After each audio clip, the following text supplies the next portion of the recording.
First of all, I'm going to introduce myself. I am Jenny Demaris. I am part of the Resilience and Emergency Management team at EWEB.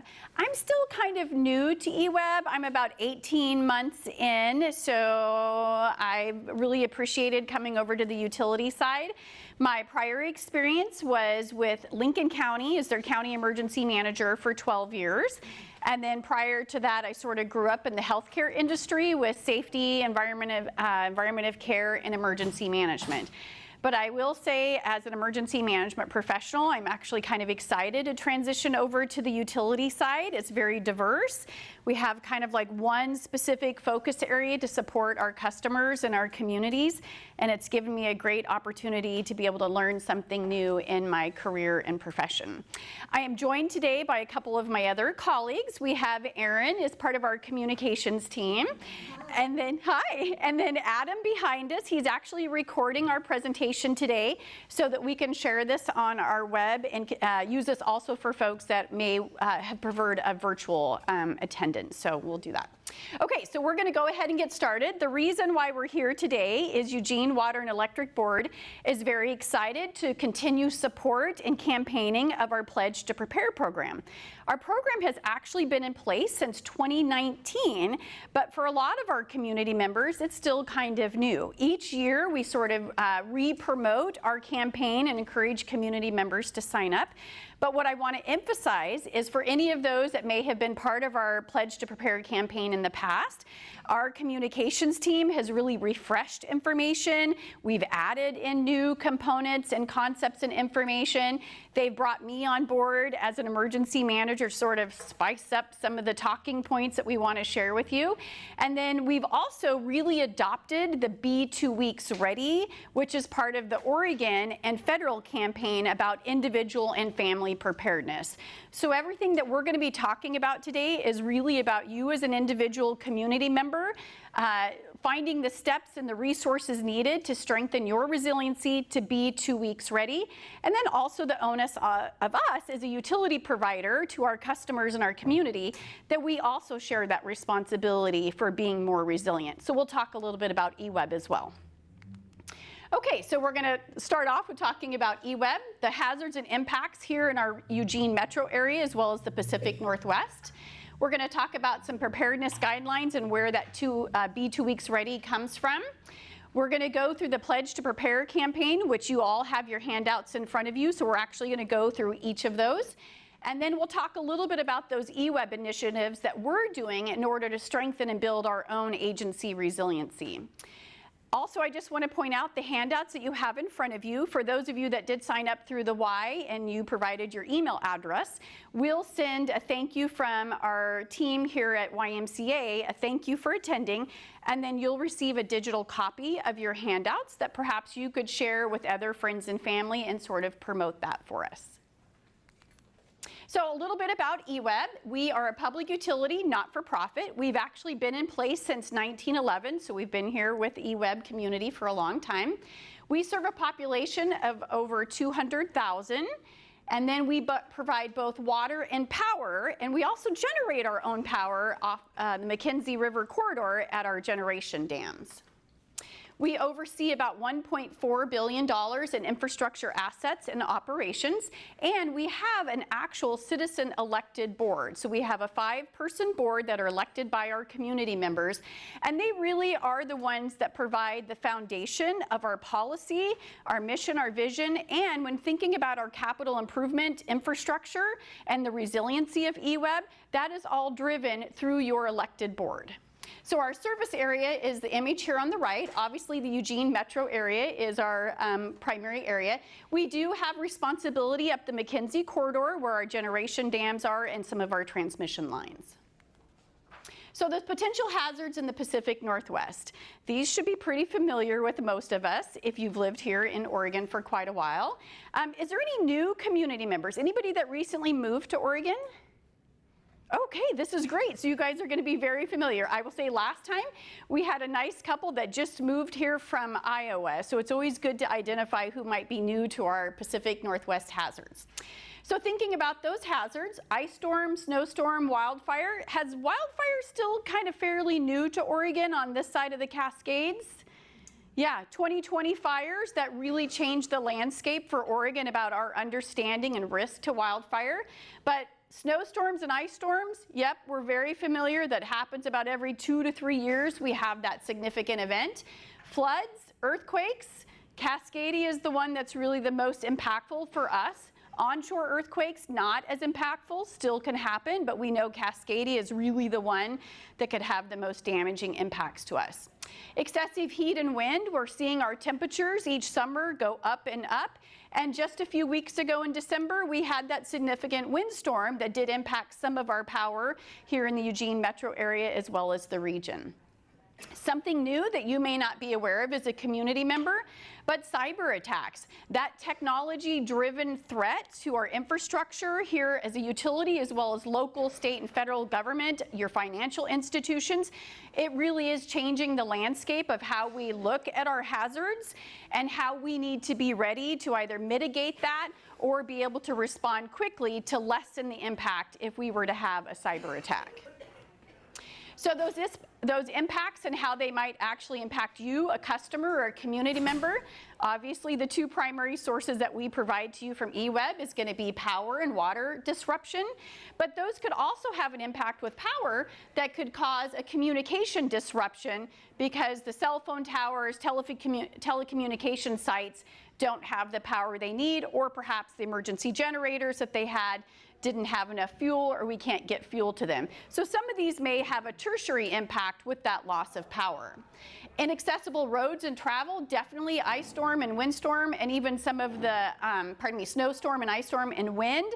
If ODOT and our public works departments aren't able to clear those roads quickly, then EWEB could have a longer restoration time, just even being able to access those areas that are impacted. Medication storage disruption, this probably could be one of the areas you as a community member, if you have a loss of power, if you have medications that need to be refrigerated and you don't have backup generation power to be able to keep those cold. So thinking about those immediate impacts to our customers is very important. If we're thinking about important documents, we're going to talk a little bit about that when we go through the pledge to prepare materials. But you as an individual, if you were impacted by one of these, probably would be something in the fire related where it would completely destroy your home. How would you restore your financial information, access those records if they were only saved at home in a hard copy and not kept like in a firebox? So as you go through the pledge to prepare process, you're going to see we're going to talk about not only food and water and cash and alternate fuel sources, but also how do you protect and maintain your financial records and your important critical documents that you might need. And then inaccessible funds. If we were to have a loss of power, especially for an extended period of time, how many of you will be able to get cash out of an ATM machine without power? Nobody. Yeah. So when we think about how we do our personal preparedness, making sure that you have cash on hand in small denominations, that will be an important factor for you, especially if we have a catastrophic local disaster. So thinking about risks to our system, they are increasing. EWEB is not unlike any other utility here in the Pacific Northwest. Significant ice storms like the 2024 ice storm really impacted our operations. One, because roads were inaccessible. Two, the ice caused heavy damage to our trees and vegetation in and around our transmission areas. Pardon me. And that also could complicate having our workforce be able to get into EWEB operations to get the trucks out and rolling and then restoring your power. But also thinking about what we have done for resiliency. Also during that same ice storm, our Hayden Bridge, our water treatment facility, which right now we're still a single source water treatment agency, they were impacted due to loss of power on the Springfield side. But because we had generation and we had access to emergency fuel, we were able to keep our water operations up and going through that entire time period, even though everyone around that area was significantly impacted by that power outage. So both water and electricity are dependent on each other, but it's our responsibility as your utility provider to ensure that we've got those emergency practices in place to build that resiliency. Okay, Community resiliency, also talking about why we want to help you, support you, mentor you to be 2 weeks ready. It really comes down to our emergency responders. When we have a catastrophic community event, we need to give time for those emergency responders, for them to get into their stations, get extra staff there, get the roads cleared, and be able to get their mission up and going to do that immediate scene size up. What do they need to address? How do they prioritize? And then really start focusing on the individual community members and what they may need to help them in that particular situation. So those responders are going to be stretched thin during the beginning of any emergency response, and most specifically something as catastrophic as a Cascadia event. Your personal preparedness does help those responders bridge that gap.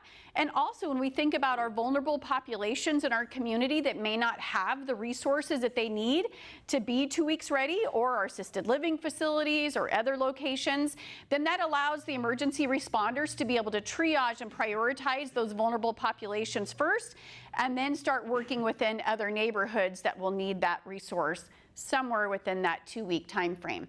And I'm sure some of you probably are having some Cascadia questions. I totally get that, and I'm happy to answer your Cascadia questions as we go along.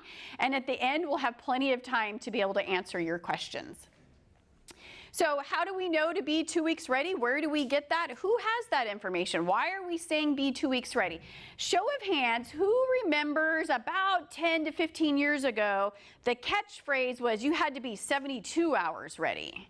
That was kind of the terms. Everybody's 72 hours ready. And then the American Red Cross, FEMA said, no, everybody needs to be 96 hours ready. We tacked on 1 day. And then this thing came along called Cascadia for the Pacific Northwest. Cascadia with a catastrophic 8 to 9.0 earthquake, 4 to 6 minutes of continued shaking. It really emphasized to state, local government that we needed to be more ready than 96 hours. So through a mutual adoption between local states here in the Pacific Northwest and FEMA, it was really decided we need to tell our community, you need to be 2 weeks ready to allow time for local, state, and federal government to sort of get their operations up and running, get the big logistics machine going to be able to support those communities that are most impacted. So that's where that 2 weeks ready really comes from. Most of our power outages last, 2 days, maybe 3 days in the ice storm, especially on the Springfield side. Some folks were without power for days. And if you're in the rural area, you may be without power even longer. I happen to live in Lincoln County, and so I'm in the rural area. And so sometimes my power might be out for 4 or 5 days, but it definitely, it does get better. So you just, depending on where you live, you have to be ready for those circumstances. Hi, welcome. Thank you. Yeah. So now we're going to start talking about your personal preparedness and our Pledge to Prepare program. We rely heavily on our friends at the Oregon Department of Emergency Management and their Be 2 Weeks Ready program.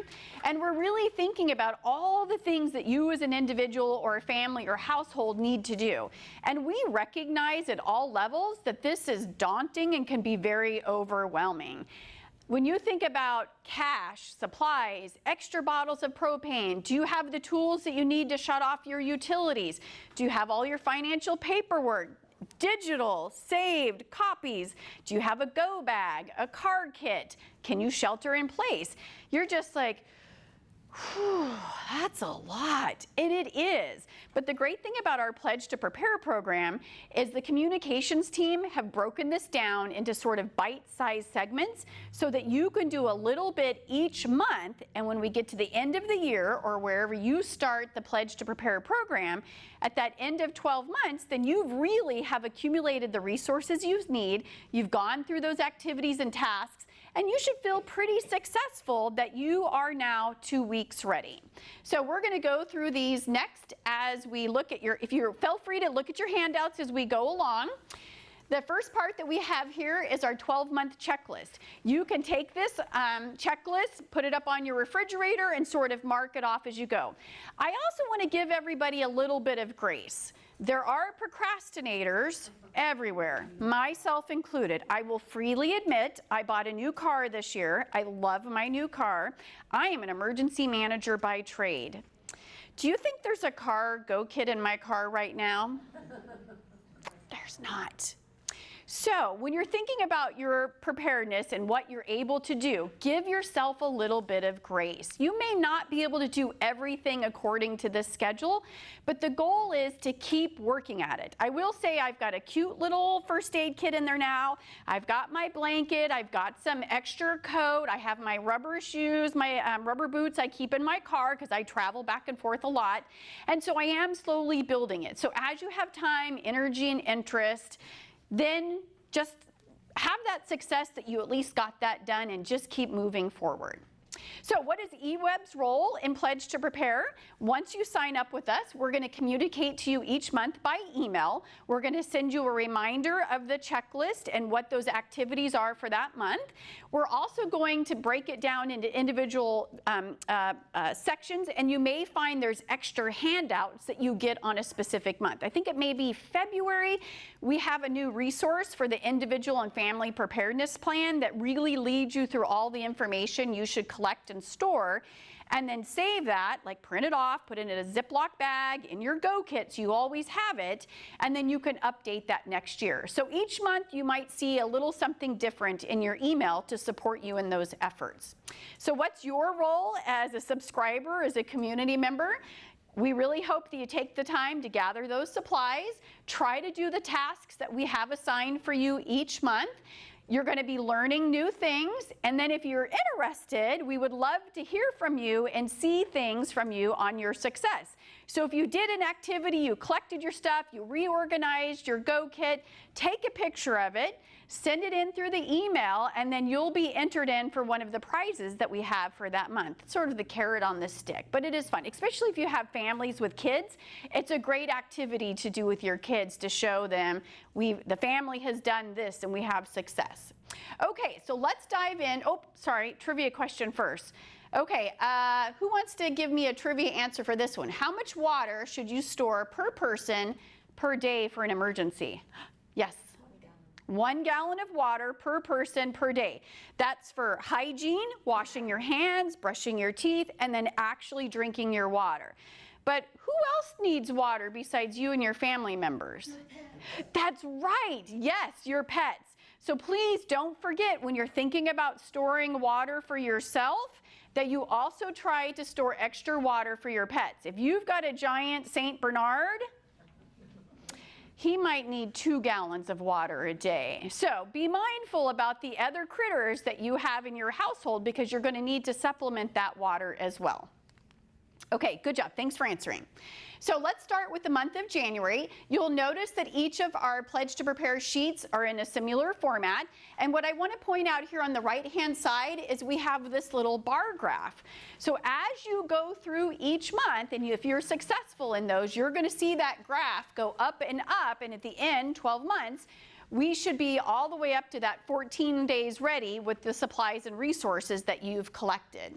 On the left-hand side, we just talked a little bit about water, 1 gallon of water per person per day.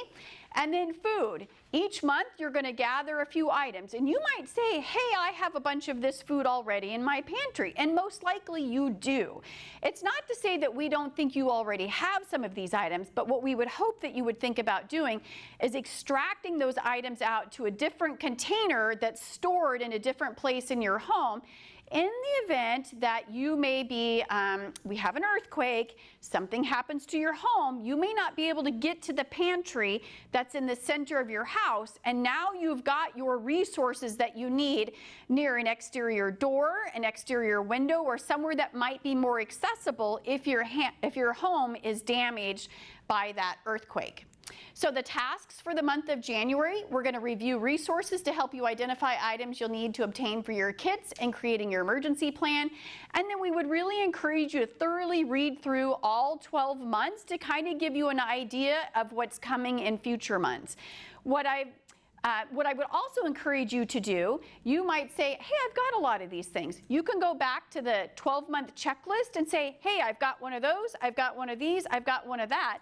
And then you actually create that shopping list that you can take with you when you're out and about running your errands. Maybe you're at a local thrift store here in Eugene and you picked up a camping stove or a battery-operated lantern or a headlamp or some tools that you didn't have before that you need. So if you kind of keep that shopping list with you when you're out and about, you might be able to pick those things up as you're out in the community. And then when you get to that month of March, you're like, oh yeah, I've already got that utility shut-off thing that I needed. So check, there you are, you've got that done. Okay, so the month of February. We want to, if you don't already use chlorine, we do suggest that you buy an unscented bottle. They come in the smaller quart sizes because you're going to need that if you have to sanitize your water. If you come to our emergency water station, which we're partnered right here with the YMCA, during a significant water disruption, or if we have a boil water notice or something more catastrophic, that bleach can then be used as a resource for you to sanitize your water. I've had the communications folks send me emails and community members that have questions, and that's the question that I hear is, I don't have bleach on hand. I don't use bleach. That's okay. See if your neighbor does. You buy the little quart bottle and then once a year give them the small bottle of bleach, and then you can rotate that out so it still goes to good use. And it has an expiration date. They do have an expiration date, and we want you to keep it unsealed. Pardon me. Sealed. Sealed. Thank you. Yeah, we want you to keep it sealed. Hi guys, come on in. You're starting early. Oh no, we started at 1. No worries. No worries. And I'll catch you up on the end. Don't worry. Yep. So our task for this, oh, and also we're going to start looking at our outdoor cooking provisions. Now, your camping days might be over, but think about how would you heat up food and water if we were for a 2-week time period with no power, Cascadia. How would you do that? You have an open fire, you got a fire pit in the backyard, lots of wood at hand. Think about picking up one of those camp stoves. And my grandma, she actually lives on my, I'm gonna use my grandma's lots of examples. So grandma has at her place just the single bottle propane. She doesn't have to have the big one, and she can heat up her coffee, she can heat up some canned food, she can do all kinds of things with that single little burner. You can also buy the regular camp stove that has 1 or 2 burners. They're not super expensive. If you go to the thrift stores, you can probably find these pretty easy. You want to have an alternate way to boil water and heat up food for yourself in the event that electricity is not available to you. I'm going to take a drink. Can I ask a question? Mm-hmm. So if you're using stuff out of your camping supplies, trying to keep it all in one place So that if there was an emergency, you'd have it all in one place? So great question. She said, if I have, I think what you're trying to say is, do I need to take the things out of my camping kits and put them somewhere else? The answer is no, unless your camping stuff is up in the attic, not accessible, down in the basement, in the far corner. Try and put that camping equipment resources somewhere close that you could access it if something were to happen to your home. Okay. So also be thinking about your medicines and first aid kit. As an emergency manager, we get asked all the time, Jenny, just tell me what is the first aid kit that I actually need to buy, and I'm going to run out and buy it right now. I actually don't want you to go out and buy one of those fancy first aid kits. One, things expire pretty quickly within about a year. You really need to think about the things that you're going to need the most in a natural disaster. Lacerations, you need to sling someone's arm, perhaps you have a fever and you need to get a fever down. So I think now you probably have a lot of those resources already in your home. Get one of those nice Ziploc bags. If you can, put most of your items like in a Ziploc bag, because that way if there's rain, wind, a tree falls on your house, water's coming in, then things are inside a nice sealed Ziploc bag. Gather those first aid things, write on the Ziploc bag what those items are, and then if they have something that might expire, just use a Sharpie marker on the Ziploc bag, replace the aspirins at 2027, and then rotate those items out.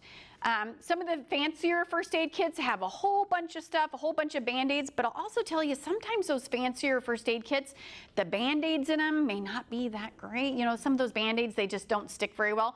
So buy the things that you know you're already going to use so that you can rotate them out through your regular supply, and then once a year, go restock those disaster supply kits that you have.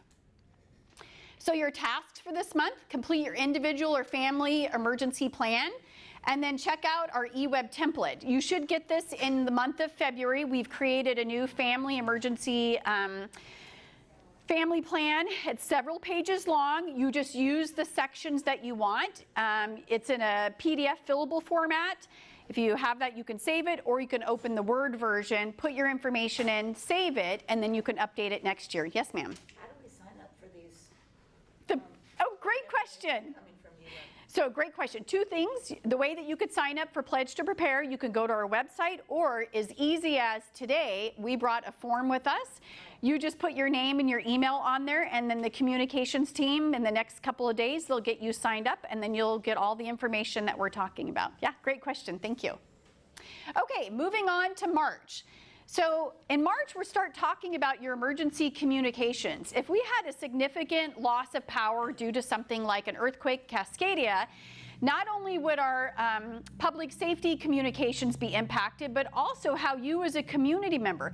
Right now, you do rely on lane alerts to get those emergency communications. Everybody signed up for lane alerts? Yeah, some of you may not know.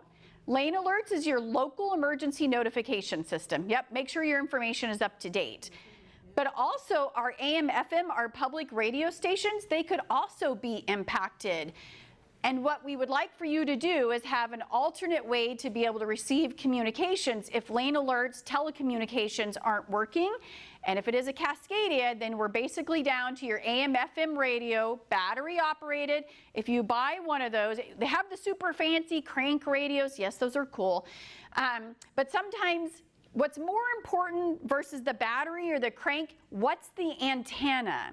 So if you're old school, I grew up on AM, FM radios, and they had the metal antenna that you pulled up and you brought it up. That's the type of radio that I want you to get.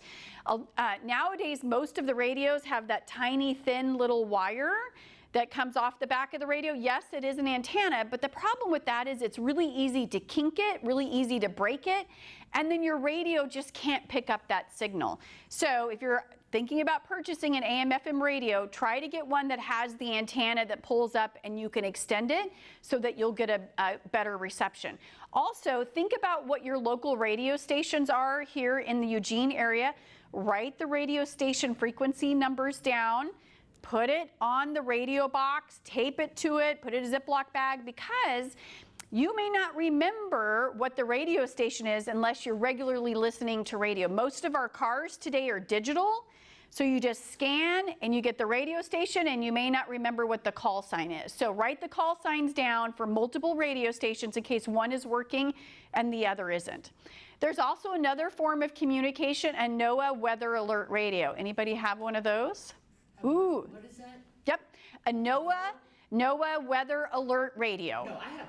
You have one, great. I also have a hand crank. Good for you. I also have a boom. She's ready.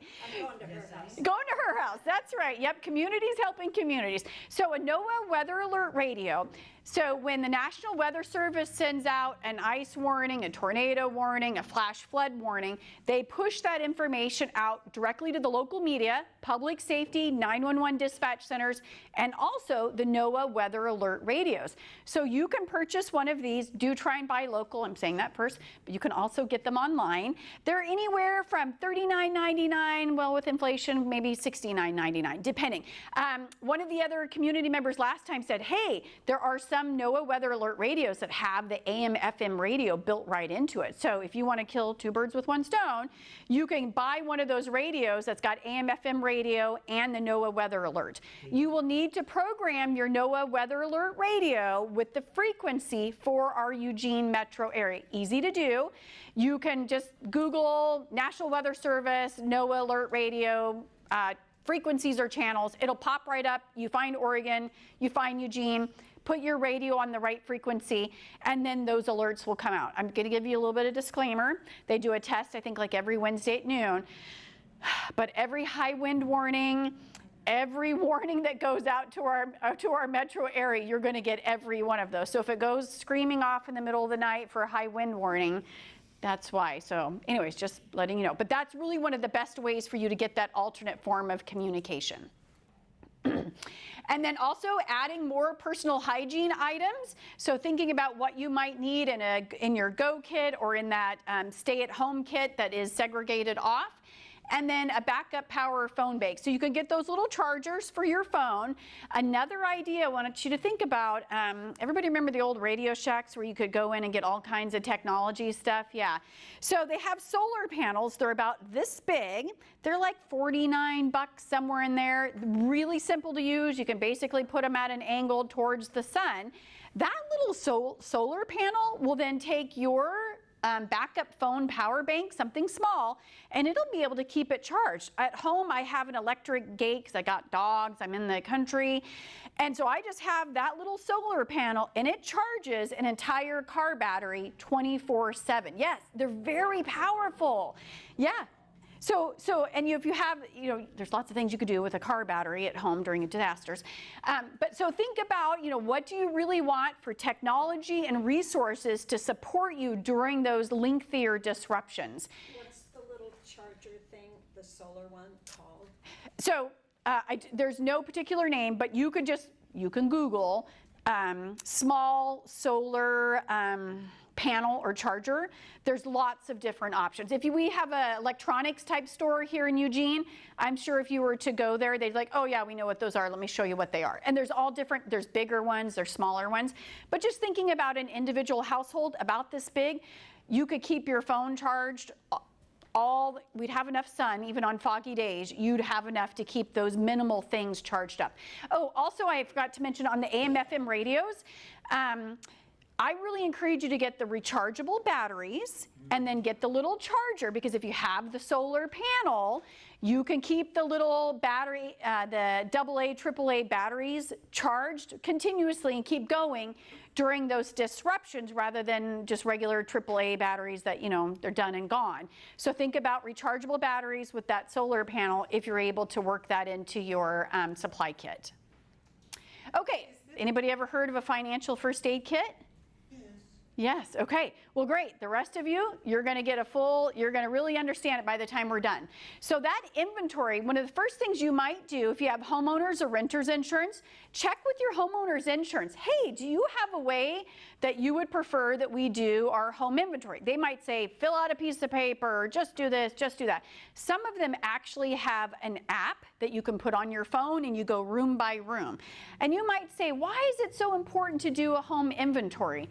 It's because you've been paying your homeowner's insurance for many, many years, and when you really need it, if you don't have a good, solid home inventory, you're not going to be able to get all the money back out of your insurance policy. An example I will give you is the Oregon 2020 wildfires, where we had thousands of community members that lost their home, lost everything. During that 2020 fire, I was in Lincoln County. We lost 294 homes. Here in Lane County, you lost even more than that. My in-laws lost their home in Lyons during that same fire.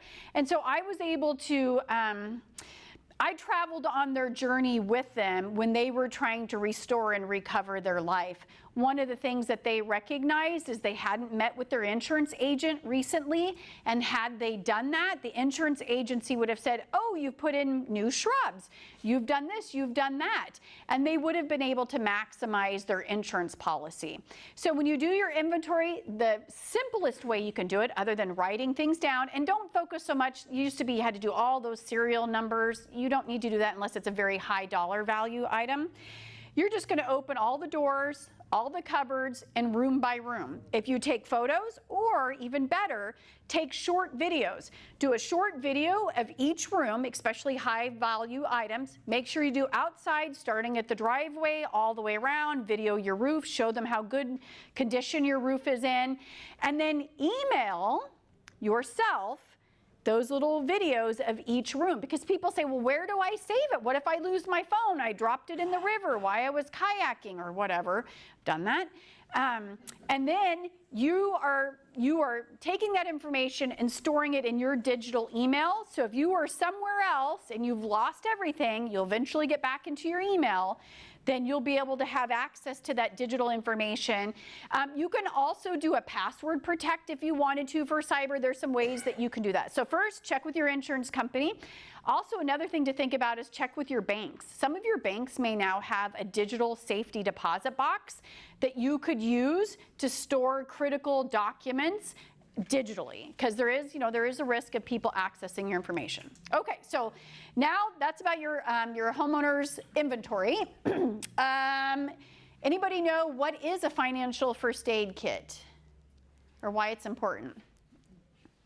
Can you back up 1 second? Yep. You said your bank might have a Digital, so you know how you could go to a bank and you have a safety deposit box? Yeah.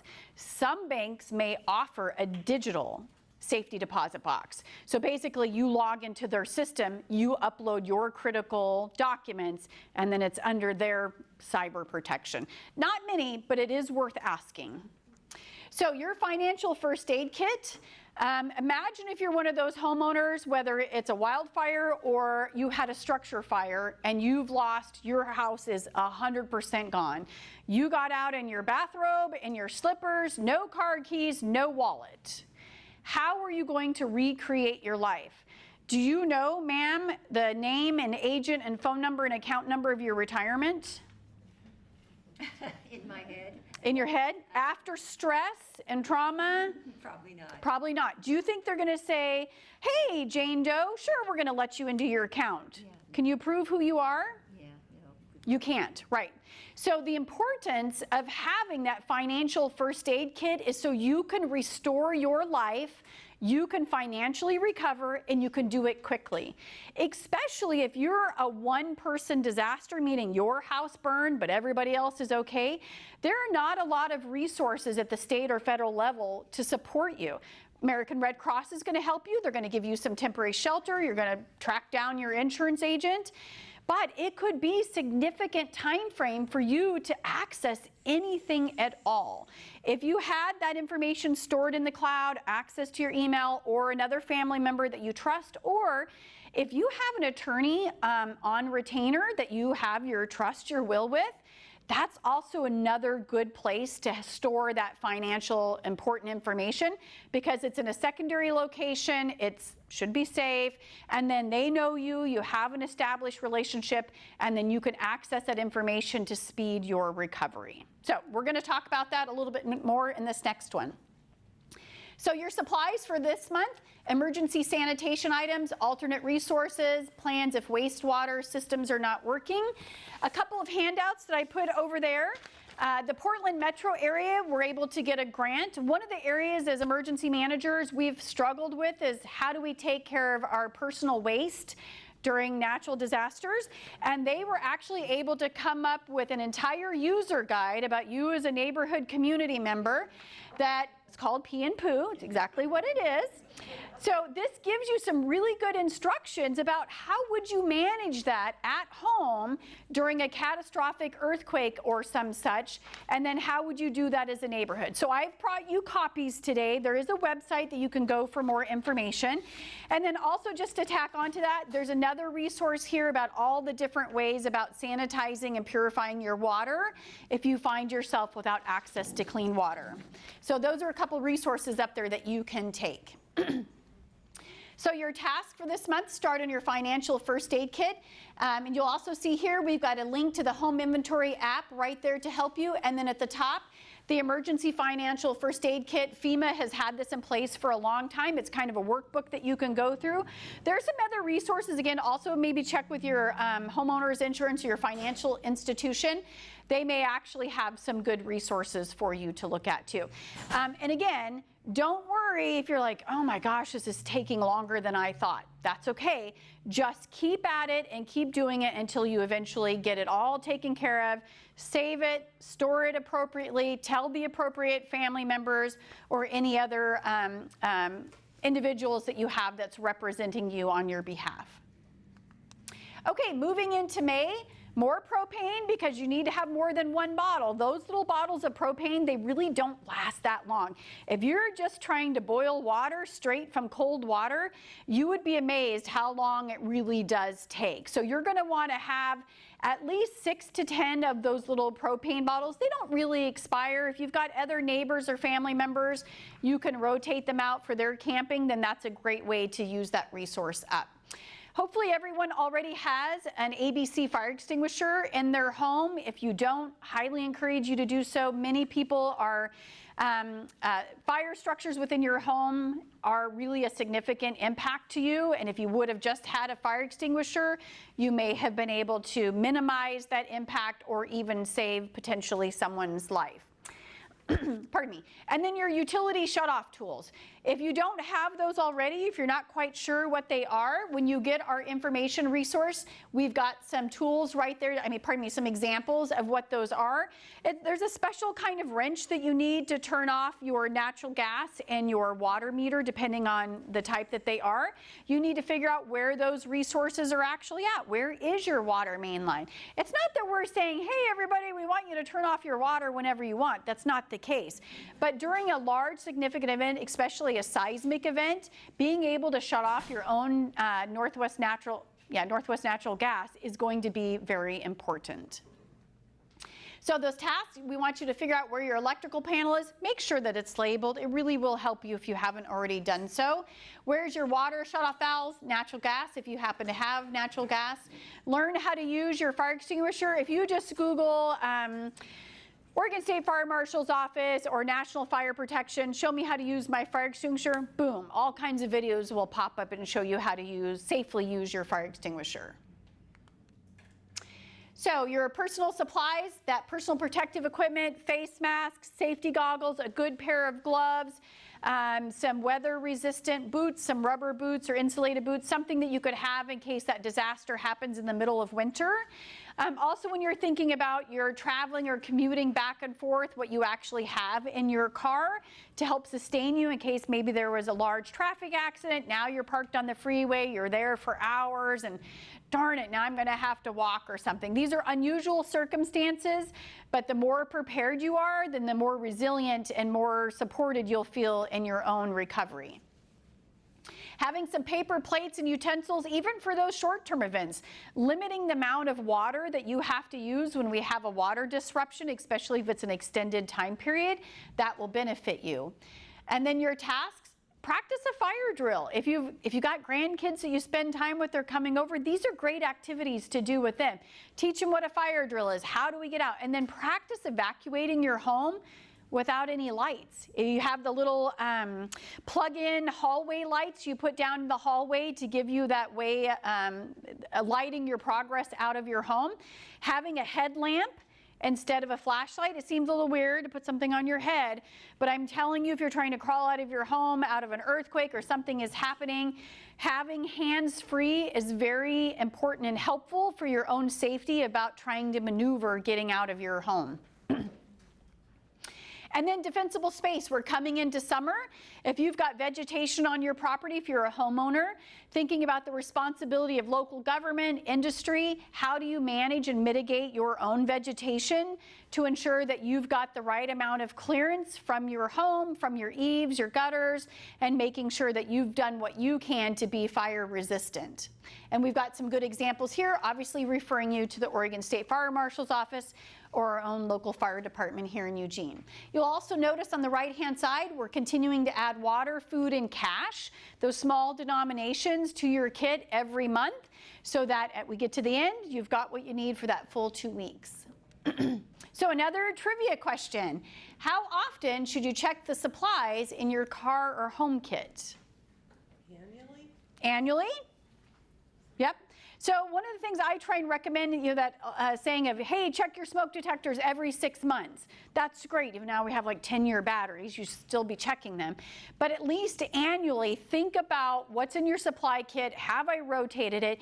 And the best time to do that is right before sort of winter and the end of spring, early summer, because that's when we see our weather conditions change. We want to make sure that resources you have in your car kit are appropriate for that seasonal weather, and then vice versa, thinking about being at home and having to shelter in place because of a power outage, or we're limited because of roadway issues with snow or ice. So for July, more propane. Think about adding an emergency whistle to your car kit, your go kit, and your house kit. If you are trapped in your home and you're trying to get the attention of neighbors or emergency responders, you're only going to be able to yell for so long. That whistle reduces the stress and impact for you to be able to make yourself heard by emergency responders. Having that whistle in your bag, if you there's not a place in the presentation, but one of your homework items is take a bag, attach it to your bed, because during an earthquake, you, the bed, the nightstand, everything is moving. If you need glasses to see, take your old glasses, put them in your case, put them in a bag, an extra set of car keys, the headlamp, shoes that you can easily put on your feet, so you can quickly put shoes on your feet to get out of your home. And within that, you also want to have that whistle. That way, you in the bed that's moving during that earthquake at night, and you have to evacuate quickly, you've got everything you need right there, and you're not searching for it, either due to a house fire where we've lost power and you can't see because the lights are all out, or because of the earthquake itself. So that's one of the best things you can do, is have that mini kit right there at your bedside so you can move quickly to get yourself out of harm's way. So also think about talking with your neighbors. We talked a little bit about the neighborhood association groups that focus on emergency preparedness in Eugene area. And I want to tell you, I'm super excited as an emergency manager when I came to the Eugene area to work with EWEB. And I saw how many neighborhood groups are really doing that community neighbor helping neighbor. Like, that's going to be a good thing, because they're probably most likely going to be the first people that are helping their neighbors during one of those emergency disaster situations. So talk with your neighbors, find those groups, talk about how you would be evacuating out of your neighborhood, how you're going to be assisting your neighbors, and then what sheltering in place looks like. What if you do have to shelter in place in your neighborhood because of that earthquake? What are the resources that you have? How can you put those things together? And I would refer you back to both your city and county emergency management programs. They've done a lot of work to try and educate about community map your neighborhood, or what those neighborhoods can do to be more resilient as a cohesive group. And then make your go bags for each of your family members. If looking at the audience, if you still have kiddos still at home, making sure that they have their own individual go bag, or if you have pets, making sure that you've got those resources that you need for those pets that you're planning to take with you. Hopefully you're taking them all with you, or that you've got the food and water and the resources that you need, that you can quickly have their resources ready to go as well. And again, food, water, and cash, continuing to add those to your kit. In August, thinking about your basic tools that you might have. Some of these you might go, oh yeah, I've got this stuff, I do my gardening, I've got that, but do you have a couple extra tarps that haven't been used yet that are in still good condition? It could be a windstorm and you had a tree partially land on that little area of your dining room, and gosh, if I would have just had a tarp, I could have quickly thrown that up there. My neighbor George could have done that for me, but now you can't get to the hardware store because the roads are closed or they're not available, and it's 10 o'clock at night. I can't get a contractor. So really, again, thinking about the resources you need to be as resilient as possible, even for those everyday type emergency situations that we might have. And duct tape, who doesn't love duct tape? Duct tape comes in handy for all kinds of things. Make sure it's a good quality roll of duct tape. Some of those newer ones, they're really cheap and they just don't last. Having some sheets of clear plastic that you could put up over a window where maybe now you've got a cracked or broken window and you can't get someone out to repair it anytime quickly. And then securing your water heater. Most of you, if you're living in a newer home, it is to code to have the water heater secured to the wall. But if perhaps it's not, maybe your son-in-law came and replaced your hot water heater for you and they never strapped it back, make sure that your hot water heater is strapped, because if you have an earthquake and that hot water heater is shaking and pulls off the wall, breaks the water line, now you have water gushing everywhere. Or it could also be that it rips away from the electrical where it's connected because it's direct wired, or even if it happens to be a natural gas hot water heater. So out of all the things you can mitigate in your home for earthquake, that hot water heater, very important to double check to make sure that it's good to go. September, adding more food, water, and cash. And I just want to emphasize about the food. Diversify with the different types of food. I'm not really thinking this audience would do this, but don't go out and just buy Top Ramen or you're like, oh, that's easy, I'll just buy a case. But the thing with those type of foods, they're very high in sodium, very little protein. So you want to think about things low sodium, pardon me, high protein. There's some other things that you can do. They have the food ration bars. Anybody been in the Coast Guard? Okay, well, I thought, try. So if you're buying food ration bars, and if you are buying anything online, please do not just randomly buy things. Do your research. If they're the true meal bars, not protein bars, they're going to say U.S. Coast Guard approved. Then you know that the FDA, U.S. Coast Guard has reviewed them. They have the right nutritional value. They're going to be very chalky. You're probably not really going to want to eat them. But during times of no access to food, it's going to sustain you and keep you alive. You're also going to be really thirsty, so you're going to want that water. So U.S. Coast Guard approved meal bars, your regular protein bars, rotate those out. The meal bars are probably good for 5 to 10 years. And also the MREs, most of you probably know an MRE, meals ready to eat. Anybody can buy those. They are not just for the military. And the meals ready to eat have 2 different kinds. You can just buy the entree in an individual pack. That's the cheapest, easiest way to go. Pardon me. Then they also have the ones that have the little heaters in them. So then you break this little thing apart and it stays in the food pack on the outside of the jacket, and it will actually, and just within minutes, will take that entree and completely heat it up. If you're thinking about no access to food, you've used the last of your propane, oh my gosh, we're in Cascadia, it's gonna be a while. Having that ability to have some hot food or putting a few of those in your car if you're stranded on the freeway or a road somewhere, that could really make the difference of keeping that body temperature up, giving you some comfort food. So meals ready to eat, not super expensive. If you're a neighborhood group, you guys could go in collectively on a larger order and probably get a better price, but there's that. Okay, so build your emergency car kit if you don't already have one. The last group said, wait a minute, Jenny, I'm getting confused. You're talking about all these different kits. What is the Pledge to Prepare? Well, I thought we were doing one thing. So Pledge to Prepare is really about diversifying. You need your kit at home in case you have to shelter in place. So that we're there for multi-days, it's an earthquake, 2 weeks, we're not going anywhere. But you also need the 3-minute one. Oh my gosh, there's a fire in my community. You're telling me to leave right now, a level 3 go now? That's your 3-minute kit. You pick up the backpack, you got what's in your car, I'm riding with you, I've got my own car, you're riding with me, and you are gone. That 3-minute kit is very important because you might be gone for 3 days or even longer and you're not able to go back to your house. And then you have your regular car kit, the things that are going to keep you sustained if you find yourself in between 2 places and you don't have access to resources, or maybe no one's able to get to you right away. So car kit, general stuff, you can find all places in your car to put things in there. Your 3-minute go now, wildfire evacuation, pretty much the reason why you would need that. And then your sheltering in place is a significant event that may be a Cascadia or some other significant event where you're not able to leave your home. And you had a question, sir. Great question. He asked, what about using the water in your water heater? You are absolutely correct, sir. So making sure that your hot water heater is secured and that you don't have a broken valve somewhere and the water drains out, you will be able to use the water in your hot water heater. And in our Pledge to Prepare program, it actually talks about how to be able to get the water back out. And then that gives you anywhere from 50 to almost 100 gallons of water with a little bit of bleach for sanitizing. Then you're able to easily use that water. So great question. Thank you, sir.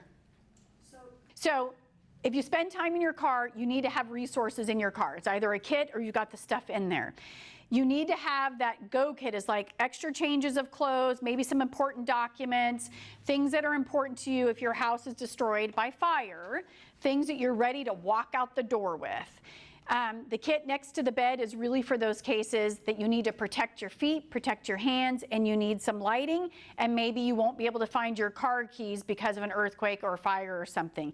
So the stuff by the bed is really just for that personal safety to safely get you out of your house. And then the shelter in place is I'm here for a long time without resources from public safety or local government. Yeah, it can be a lot, it can be, but you need different stuff for different reasons. Okay. Moving on. Oh, another question. What month is the Great Oregon Shakeout? October.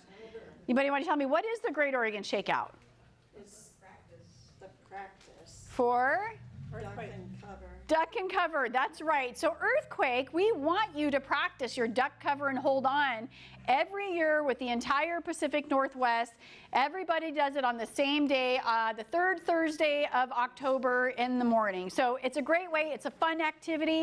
If you have a neighborhood group, you don't necessarily have to do it on that day. Maybe your neighborhood does it on Saturday morning and you all go for a walk and figure out where, you know, what would you do and kind of get together. So a great way to kind of build that community knowledge and resiliency. So for supplies for this month, moving into winter, think about extra blankets and warm clothes. Also thinking about what have I got in my car for this winter season. I like to put my rubber boots in my car because I travel back and forth and it's almost always raining. Having some warm blankets, you may have those emergency blankets. That's great. A couple of things about the emergency blankets. If they've been in your bag for the last 10 years, they're probably just going to kind of shred. So think about having a small, concise blanket that's dense, will keep some body heat in, extra warm clothes. The emergency blankets are good. Just make sure you check to make sure that they haven't disintegrated over the last few years. Insulate your water lines and faucets as you're preparing for that winter season. Practice your earthquake drill, drop, cover, and hold on. And then also you can just think about during that month of October, what could you mitigate in your home to prevent injury with bookcases and things falling off shelves or moving around that could also prevent you from safely evacuating your house. Lots of things, lots of resources available on the FEMA's ready.gov site. Okay, look at us. We're almost all the way up in November. I want you to think about your emergency lighting and batteries. We talked a little bit about the solar panel, the batteries, thinking about water filters. If you have one of those, and this is one of the examples from the CDC, it says water treatment while hiking, camping, and traveling. You folks may not be hikers, maybe some of you are, but imagine if you're sheltering in place and you're getting our emergency water station, or maybe you're too far away and you're using your rainwater from the gutter that you collected. This is going to show you all the different ways that you can purify or sanitize your water and the sources that they could come from, but also it's going to tell you what type of germs that could actually make you sick and why it's important to filter and sanitize your water. We're lucky here in Oregon. We have access to water all over our communities at different creeks and places, but really having an understanding about what's in the water that could maybe make us sick, but it's easily able to treat with different resources and things that you could have at home on hand. If you haven't already, sign up for that lane alerts. Just go to your Lane County Emergency Management, and you can sign up for your local emergency management notification program. Okay, and last month, comfort and entertainment. When you're thinking about a natural disaster or you're stuck in two places, really have some things on hand, a crossword puzzle book, maybe a, Sudoku, what is the number? Sudoku, thank you, obviously I don't play that. A book you haven't read, a roll of toilet paper in your car, I'm telling you, it really is a creature comfort thing. These are some things, a warm fuzzy blanket. It's those creature things, because not only you're getting your body through this natural emergency situation, you've got to get your brain through. So having something to occupy your mind, giving a little bit of comfort, it can go a long way, especially if you're going to be at this for a while before resources become available. If you're giving gifts during December, think about the gifts of emergency preparedness, getting them some kits, getting them things that they might need. College kids really love it when you send them off with an emergency kit. They just think that's great. I've done that, and my daughter was like, "Why are you giving me this kit, Mom?" But yeah. So she shoves her off into her car, she's off to college, and I've stuffed it full with all kinds of stuff. So here we are in December. You want to say congratulations to yourself. You made it all the way through. You did the activities. You've got the resources. You've got the supplies. You've communicated with your neighbors. So by the end of this, you've met your 14 days. You feel pretty good. You've been through your supplies. And then from there, now we want you to pledge to maintain those emergency supplies and resources. It's not a one and done. Preparedness really is a lifelong journey. You have to keep at it and helping us communicate as a community. So thinking about that lifelong journey, continue to update your financial first aid kit, especially as you may have life changes or things change. Looking at your emergency plans, evacuation routes out of your neighborhood, out of your home, out of your apartment complex. Do you have the right contact information for local emergency alerts and public safety folks? Rotate, check, or maintain all those emergency supplies, your go kits. Think about wildfire defensible space, and then fire extinguishers and smoke detectors. So there you go. There's all your stuff to keep up on. So now we just want to finish and wrap up with yeah, it's a lot. Let's have a party, right? So we just want to wrap up and talk to you a little bit about what EWEB is actually doing for our commitment to that community resiliency. Our emergency water stations, wildfire mitigation, that second source Willamette treatment plant that we're working on, our electric substations hardening, and then some other infrastructure resiliency projects. So first of all, who's familiar with our emergency water stations? Yeah, great. We have been working about 10 years of putting in place these emergency water stations. I will tell you, as an emergency manager, we're the only place, I believe, in the entire state of Oregon that has not one, but many emergency water stations in order to support our community members so they have access to water during times of significant water disruptions. So these will be activated when we know we do not have the capacity to provide water through our normal water treatment facility. That could be because of a contamination that we're not not able to take care of at the water treatment facility. Most likely it's going to be a Cascadia type event where water disruption has occurred because of large water main line breaks or a significant power disruption where we don't have access to fuel. So each of the emergency water stations, you will get 2 gallons per person per day for your household. When you take the water home, you will still need to sanitize it with bleach. And the reason why is because it's not directly tied to our water treatment facility. So Oregon Health Authority requires that we ensure that the community members know that they would still need to do their own sanitation. Is that logged onto that? So 2 things. Inside our Connex container, we have full public messaging signs so that when you come to the water treatment facility, the emergency water station, you're going to see the signs. We will have EWEB representation of personnel or our community emergency response team members, and you will be communicated to. We also most likely will have a hand information sheet to take with you that we have in the beginning, but depending on the supplies, and like if we're in Cascadia, it's not likely that we're going to have copier machines. So we will have that information already done and pre-printed signs that you will be able to see. Yes. Yes, ma'am. Great. So the question was, what is the source for the water? Each of these are independent wells that have already been tested and are regulated by the Oregon Health Authority. So wildfire mitigation, as we indicated in 2020, that really changed the landscape for the community members to understand that wildfire risk here on the west side of the Cascades. Things that we're doing as your EWEB utility provider, vegetation management, the easement around all of our transmission lines, wherever those may be. We have increased our system inspection and maintenance of those, in particular prior to wildfire season. Proactive grid hardening investments, so really thinking about what can we do for the resilience of those transmission lines. There's all kinds of new features that we have at the top of those power lines. Sorry, I don't remember the name. Anyways, we're putting these at all these different areas, and then it lessens the risk if fire were to occur at those locations. So let's see, situational wildfire awareness. We've partnered with University of Oregon. There's a statewide camera system that allows the ability of this group to be able to look at cameras across Oregon. So we've partnered with them at some of our locations to increase the number of those cameras. So there's more eyes, if you will, on the landscape to be able to see early detection, or if a fire is detected, then we're much more quickly to be able to see what type of fire, how large, and where that growth is occurring. That helps us as well as our public safety responders. And then wildfire safety settings. As we move into that summer season, or the National Weather Service, fire or forestry says, hey, we're at a higher wildfire risk, then we move into a specialized setting with our equipment. It changes how the transmission lines are impacted. We can turn them off much more quickly. You as a community member may be more familiar with the term public safety power shutoff. That's where we would give you a notification that due to the heightened wildfire risk from weather and what forestry and fire is telling us, we will be shutting off your power proactively to reduce the risk based on those weather conditions.